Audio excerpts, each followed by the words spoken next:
Hi friends, నేను మీ జయవరపు శ్రీనివాస్ని. మేము చేస్తున్నటువంటి వీడియోలు కనుక మీకు నచ్చినట్లయితే లైక్ చేసి షేర్ చేయండి. ఫస్ట్ టైం మా యొక్క వీడియోలు చూసినట్లయితే మా ఛానల్ని తప్పకుండా సబ్స్క్రైబ్ చేసుకోండి.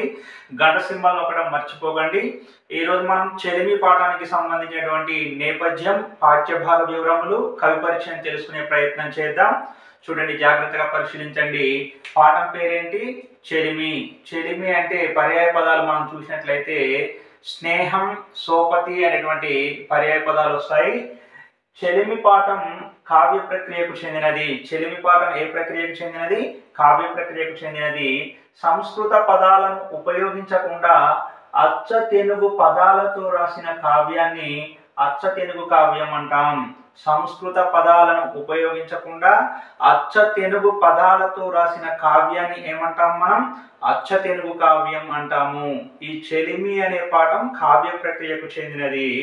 ఇది అచ్చ తెలుగు కావ్యం నుండి స్వీకరించబడినటువంటి పాఠ్యాంశం. అసలు అచ్చ తెలుగు కావ్యం అంటే ఏమిటి అంటే సంస్కృత పదాలను ఉపయోగించకుండా అచ్చ తెలుగు పదాలతో రాసిన కావ్యాన్ని ఏమంటాము? అచ్చ తెలుగు కావ్యం అని అంటాం. తెలుగు సాహిత్య చరిత్రలో తొలి అచ్చ తెలుగు కావ్యం యయాతి చరిత్ర. తెలుగు సాహిత్య చరిత్రలో తొలి అచ్చ తెలుగు కావ్యం ఏది అని చెప్పి అడిగే అవకాశం ఉంటుంది. యయాతి చరిత్ర అని చెప్పేసి గుర్తుంచుకోండి. యయాతి చరిత్ర అనే కావ్యం యొక్క ప్రత్యేకత ఏమిటి అంటే తెలుగు సాహిత్యంలో ఇది తొలి అచ్చ తెలుగు కావ్యం. అచ్చమైనటువంటి తెలుగు పదాలతోటి రాయబడినటువంటి కావ్యం ఈ యొక్క యయాతి చరిత్ర. అదేవిధంగా మనం చూస్తే దీన్ని రాసింది పొన్నికంటి తెలగన. ఈ యయాతి చరిత్ర అనే అచ్చ తెలుగు కావ్యమును రాసింది ఎవరు? పొన్నికంటి తెలగన. చెలిమి పాఠం పొన్నికంటి తెలగన రచించిన యయాతి చరిత్రలోని తృతీయాశ్వాసం నుండి గ్రహించబడింది. మనం నేర్చుకుంటున్నటువంటి ఈ చెలిమి అనేటువంటి పాఠ్యాంశం పొన్నికంటి తెలగన రచించిన యయాతి చరిత్రలోని తృతీయాశ్వాసం నుండి గ్రహించబడింది. అంటే మూడవ ఆశ్వాసం నుండి గ్రహించబడింది. బాగా గుర్తుంచుకోవాలి. చెలిమి అనే పాఠం కావ్య ప్రక్రియకు చెందినది.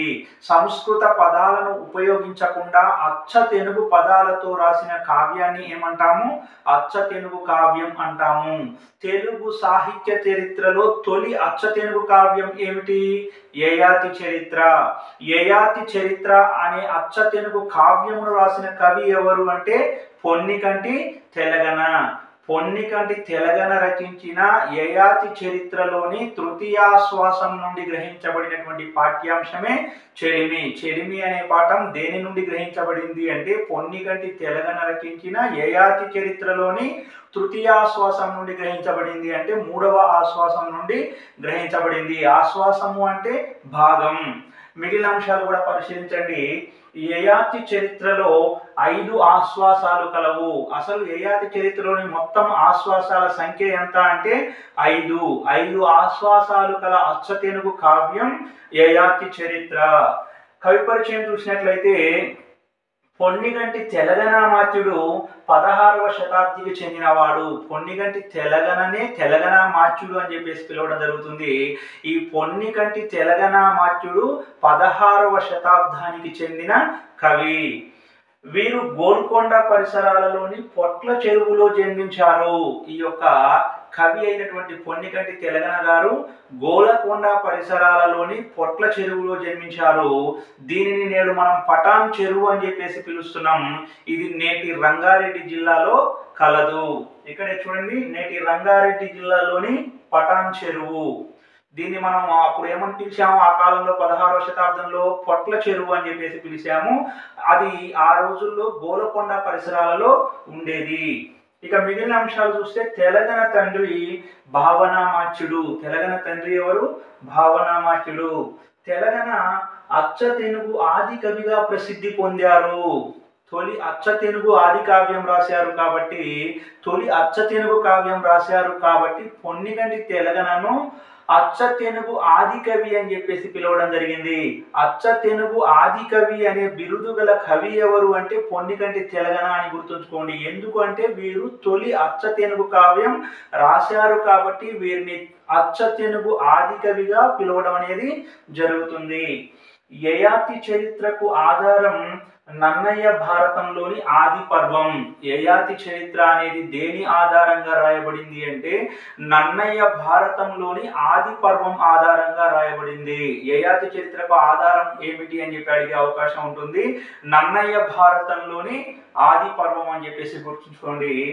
తెలంగాణ తన యయాతి చరిత్రను మల్కిభరాముడుగా పేరు పొందిన ఇబ్రహీం కులీ కుతుబ్ షా సామంతుడు అయిన అమీన్ ఖాన్ కు అంకితం చేశాడు. తెలంగాణ తాను రాసినటువంటి తొలి అచ్చ తెలుగు కావ్యం అయినటువంటి యయాతి చరిత్రను ఎవరికి అంకితం చేశాడు అంటే మల్కిభరాముడుగా పిలువబడినటువంటి ఇబ్రహీం కులీ కుతుబ్ షాకు సామంతుడు అయినటువంటి అమీన్ ఖాన్ కు అంకితం చేయడం జరిగింది.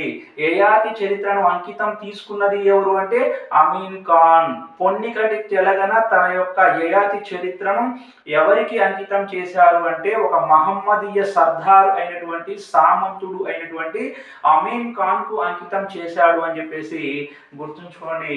ఇక మిగిలిన అంశాలను కూడా మనం పరిశీలిస్తే ప్రధానంగా మనం పాఠం నేపథ్యాన్ని పరిశీలిస్తే ప్రతిష్టానపురానికి రాజు యయాతి. ప్రతిష్టానపురాన్ని నేడు పాట్నా అని చెప్పేసి పిలుస్తున్నాం. ఈ ప్రతిష్టానపురానికి రాజు ఎవరు? యయాతి. అతడు ఒకసారి వేటకు వెళ్ళినప్పుడు దారి తప్పి జాబాలి అనే ఋషి ఆశ్రమానికి చేరుకుంటాడు. అతడు ఒకసారి వేటకు వెళ్ళినప్పుడట అడవిలో దారి తప్పి ఎవరి ఆశ్రమానికి చేరుకోవడం జరిగింది? జాబాలి అనే ఋషి ఆశ్రమానికి చేరుకోవడం జరిగింది. ఋషి పేరు కూడా గుర్తుంచుకోండి. జాబాలి అనే ఋషి ఆశ్రమానికి చేరుకున్నారు. జాబాలి అతనికి రామాయణ కథను సంక్షిప్తంగా చెప్పి ఒంటరిగా అడవిలో తిరగరాదని చెప్పి పంపిస్తాడు. జాబాలి ఏం చేశాడు? ఆ యొక్క యయాతి మహారాజుకు రామాయణ కథను సంక్షిప్తంగా చెప్పి అడవిలో ఒంటరిగా తిరగవద్దని చెప్పి పంపించడం జరిగిందట.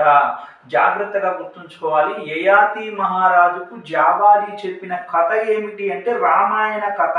రామాయణ కథను జాబాలి ఎవరికి చెప్పాడు? యయాతి మహారాజుకు చెప్పాడు. ఇక ఆ విధంగా తిరిగి వెళ్తున్న యయాతి దప్పిక కొని ఒక నూతి దగ్గరికి పోయాడు. తిరిగి వెళ్తున్నటువంటి యయాతి అట దప్పిక కొని అంటే దాహం వేసి ఒక నూతి దగ్గరికి పోయాడట, ఒక బావి దగ్గరికి పోయాడట. నూతి అంటే బావి. ఆ నూతిలో ఉన్న ఒక స్త్రీ తనను రక్షించమని ఏడుస్తుంటే అతడు ఆ స్త్రీని కాపాడుతాడు. ఆ నూతిలో ఒక స్త్రీ ఉందంట, ఆ స్త్రీ తనను కాపాడమని చెప్పేసి దుఃఖిస్తుంటే ఏడుస్తూ ఉంటే ఈ యయాతి రాజు ఆ స్త్రీని కాపాడడం జరిగింది. ఆ తర్వాత ఏం జరిగిందో చూడండి.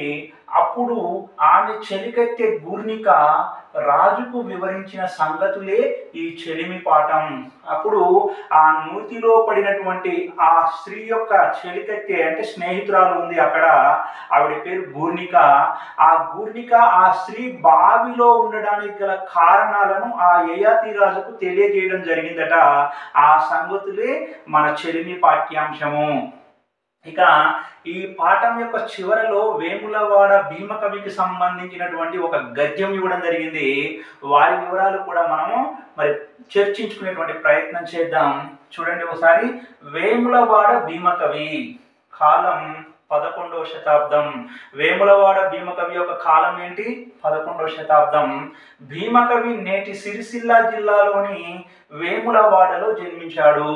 పాత జిల్లాల ప్రకారం కరీంనగర్ జిల్లా, నేటి కొత్త జిల్లాల ప్రకారం సిరిసిల్ల జిల్లా. సిరిసిల్ల జిల్లాలోని వేములవాడలో జన్మించిన కవి భీమకవి.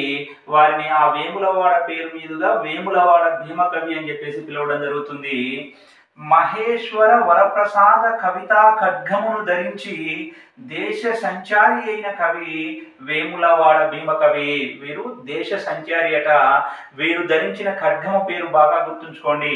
మహేశ్వర వరప్రసాద కవితా ఖడ్గమును ధరించి దేశ సంచారి అయిన కవి వేములవాడ భీమకవి. మహేశ్వర వరప్రసాద కవితా ఖడ్గమును ధరించిన కవి ఎవరు అంటారు? వేములవాడ భీమకవి. గుర్తుంచుకోండి. వేములవాడ భీమకవి ధరించినటువంటి వేములవాడ భీమకవి ధరించినటువంటి ఖడ్గం ఖడ్గము ఏమిటి అంటే మహేశ్వర వరప్రసాద కవితా ఖడ్గము.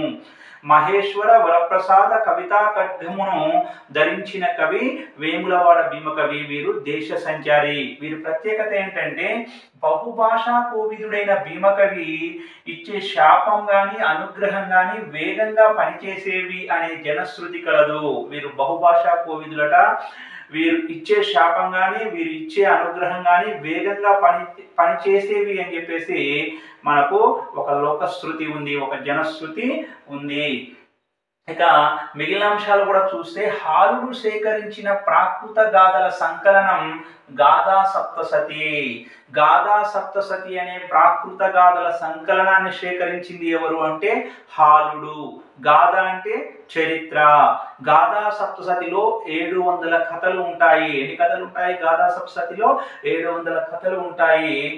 1వ శతాబ్దంలో కోటి లింగాలను రాజధానిగా చేసుకొని ఆంధ్రదేశాన్ని పరిపాలించిన రాజు హాలుడు. 1వ శతాబ్దంలో కోటి లింగాలను అంటే కరీంనగర్ జిల్లాలో ఉన్నటువంటి కోటి లింగాలను రాజధానిగా చేసుకొని ఆంధ్రదేశాన్ని పరిపాలించిన శాతవాహన రాజు ఎవరంటే హాలుడు. ఈ హాలుడు సేకరించినటువంటి గాథల సంకలనమే గాథా సప్తసతి. ఇది ఏ భాషలో ఉంది? ప్రాకృత భాషలో కలదు. ఈ విషయాలు జాగ్రత్తగా గుర్తుంచుకోవాలి. వేములవాడ భీమకవి యొక్క ఖడ్గము ఏమిటి అంటే మహేశ్వర వరప్రసాద కవితా ఖడ్గము. మహేశ్వర వరప్రసాద కవితా ఖడ్గమును ధరించి దేశ సంచారి అయిన కవి ఎవరు అంటే వేములవాడ భీమకవి అని గుర్తుంచుకోండి. హాలుడు సేకరించిన ప్రాకృత గాథల సంకలనము ఏమిటి అంటే గాథా సప్తసతి అని చెప్పేసి గుర్తుంచుకోండి. ఇక మనం ఈ యొక్క చెలిమి పాఠ్యాంశంలోని పాత్రలను గురించి తెలుసుకునే ప్రయత్నం చేస్తే అంటే యయాతి చరిత్రలోని పాత్రలను గురించి తెలుసుకునే ప్రయత్నం చేస్తే వృషపర్వుడు అనేవారు రాక్షసరాజు. ఒక రాక్షసరాజు ఉన్నాడు. ఆయన పేరేంటి? వృషపర్వుడు. అదేవిధంగా రాక్షస వంశానికి గురువు ఎవరు అంటే శుక్రాచార్యుడు. రాక్షస వంశ రాజు ఏమో వృషపర్వుడు. రాక్షస వంశానికి గురువు ఎవరు? శుక్రాచార్యుడు. ఈ రాక్షస వంశ రాజు యొక్క కూతురు ఎవరు అంటే శర్మిష్ఠ. రాక్షస వంశానికి గురువు అయినటువంటి శుక్రాచార్యుని యొక్క కూతురు ఎవరు అంటే దేవయాని. ఈ దేవయాని శర్మిష్ఠ వీరిద్దరూ కూడా మంచి స్నేహితులు. ఒకానొక సమయంలో వీరు కొలనులో స్నానానికి వెళ్ళడం జరుగుతుంది, జలకాలాటకు వెళ్ళడం జరుగుతుంది. దాన్ని అచ్చ తెలుగులో నీరాట అని చెప్పేసి మరి మన తెలంగాణ గారు ఆ పదాన్ని ఉపయోగించడం జరిగింది. నీరాట అనే అచ్చ తెలుగు పదాన్ని ఉపయోగించడం జరిగింది. నీరాట అంటే నీటి అందలి ఆట. అది సప్తమి తత్పురుష సమాసం. ఆ విధంగా కొలనులోకి వారు స్నానానికి వెళ్ళిన సమయంలో పెద్ద సురకరువలి వచ్చింది. సురకరువలి అంటే సుడిగాలి వచ్చింది. అప్పుడు వారి బట్టలు తారుమారయ్యాయి. ఆ తర్వాత స్నానం ముగించుకొని గట్టుకు వచ్చినటువంటి వారు ఒకరి బట్టలను ఒకరు ధరించడం జరిగింది. ఆ విధంగా తారుమారైనటువంటి వారు ఒకరి వస్త్రాలను ఒకరు ధరించడంతో దేవయాని శర్మిష్ఠ వస్త్రాలను, శర్మిష్ఠ దేవయాని వస్త్రాలను ధరించడంతో శర్మిష్ఠకు కోపం వచ్చింది. రాక్షసరాజు వృషపర్వుడి కూతురునైన నేను నువ్వు కట్టగా మలినమైనటువంటి వస్త్రాలను నేను ధరించాలనా అని చెప్పేసి దేవయానిని కోపగించుకొని శర్మిష్ఠ ఏం చేసింది? అసూయతోటి ద్వేషంతో నూతిలోకి తోసి వెళ్ళడం జరిగింది. ఆ క్రమంలో మన యయాతి మహారాజు వెళ్ళి దేవయానిని కాపాడడం జరుగుతుంది. అప్పుడు దేవయాని యొక్క చెలికత్తి అయినటువంటి పూర్ణిక ఈ కథనంతా కూడా అతనికి వివరించడం జరిగింది. అదే చెలిమి పాఠ్యాంశం. బాగా గుర్తుంచుకోవాలి. ఇక్కడ రాక్షస వంశ రాజు ఎవరు అంటే వృషపర్వుడు. రాక్షస వంశానికి గురువు ఎవరు అంటే శుక్రాచార్యుడు. రాక్షస వంశ రాజు అయినటువంటి వృషపర్వుడి కూతురు ఎవరంటే శర్మిష్ఠ. రాక్షస వంశానికి గురువు అయినటువంటి శుక్రాచార్యుని యొక్క కూతురు ఎవరు అంటే దేవయాని. అదేవిధంగా దేవయాని శర్మిష్ఠ ఇద్దరు కూడా స్నేహితులు. దేవయాని యొక్క చెలికత్తె ఎవరు అంటే ఘూర్ణిక. ఓకేనా? మరి వేటకు వెళ్ళి దారి తప్పి యయాతి మహారాజు ఎవరి ఆశ్రమానికి వెళ్ళాడు అంటే జాబాలి ఆశ్రమానికి వెళ్ళాడు. జాబాలి ఋషి ఈ యొక్క యయాతి మహారాజుకు చెప్పిన కథ ఏమిటి అంటే రామాయణ కథ. ఈ అంశాలన్నీ కూడా జాగ్రత్తగా గుర్తుంచుకునే ప్రయత్నం చేయండి. అదేవిధంగా యయాతి చరిత్ర కావ్యంలో ఉపయోగించినటువంటి కొన్ని అచ్చ తెలుగు పదాలను మనం ఇక్కడ చర్చించుకునే ప్రయత్నం చేద్దాం. బ్రహ్మ. బ్రహ్మ అంటే నేటి పుట్టుగా పుట్టి. బ్రహ్మ అంటే నేటి పుట్టువు పట్టి. బ్రహ్మ అంటే నీటి పుట్టుగు పట్టి, పంచవదనుడు అంటే 5 మోముల వేల్పు, బ్రహ్మ అంటే నీటి పుట్టుగు పట్టి, పంచవదనుడు అంటే 5 మోముల వేల్పు, కోక, కొమ్మ, కూర్మి, వలువలు, బోడి, ఉసురు, వాయి ఇలాంటి అనేక అచ్చ తెలుగు పదాలను మన పొన్నిగంటి తెలగన గారు తన యయాతి చరిత్రలో ఉపయోగించడం జరిగింది. మొత్తం యయాతి చరిత్ర అనే కావ్యం మొత్తం కూడా అచ్చ తెలుగు పదాలతోటి రాయబడింది. 16వ శతాబ్దం వరకు కూడా మరి కవులందరూ కూడా వారు చేసిన రచనల్లో ప్రతి 4 పదాలలో 3 పదాలు సంస్కృత పదాలే ఉండేవి. అంటే 3 వంతుల సంస్కృత పదాలతోటి వారు తమ యొక్క రచనలు చేయడం అనేది జరిగింది. కానీ మొదటిసారిగా అచ్చ తెలుగు పదాలతోటి కావ్యం రాసిన కవి ఎవరు తెలుగు సాహిత్య చరిత్రలో అంటే పొన్నికంటి తెలగన. అలా రాసిన కావ్యం ఏమిటి అంటే యయాతి చరిత్ర. కాబట్టి తెలుగు సాహిత్య చరిత్రలో తొలి అచ్చ తెలుగు కావ్యంగా యయాతి చరిత్రను గుర్తించడం జరిగింది. తొలి అచ్చ తెలుగు ఆది కవిగా మన పొన్నిగంటి తెలగనను కీర్తించడం జరిగింది అనేటువంటి విషయాన్ని గుర్తుంచుకోండి అభ్యర్థులందరూ కూడా. మేము చేస్తున్న వీడియోలు కనుక మీకు నచ్చినట్లయితే లైక్ చేసి షేర్ చేయండి. మొదటిసారి మా యొక్క వీడియోలు చూస్తున్నట్లయితే మా ఛానల్ని తప్పకుండా సబ్స్క్రైబ్ చేసుకోండి. ఓకే, అందరికీ ధన్యవాదములు.